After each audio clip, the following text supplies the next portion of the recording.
A legfinomabb hotdog, megmutatom nektek, hogy én hogy csináltam, nagyon fincsi, nagyon jó. Először is akkor megcsinálom a szószt, ahhoz kell nekem egy hagyma, amit apróra fogok vágni. Majd 2 savanyú borkát is felkockázok, és az is jöhet a hagymához. Ehhez jöhet hozzá egy kis majonéz, ketchup, és végül egy pici savanyú borkalé, összekeverem és kész is a szósz. A virsliket bevágdosom és forró serpenyőbe mind a 2 oldalát megsütöm. Jó, megkenem a szósszal. Jöhet bele a virsli. Most pedig csinálok rá egy sajtos kukoricás öntetet. Jöhet egy kis kocka vaj, 2-3 kanál kukorica,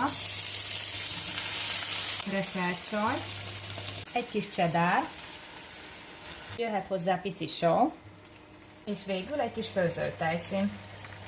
Most pedig mehet 180 fokra előmelegített sütőbe 10 percre.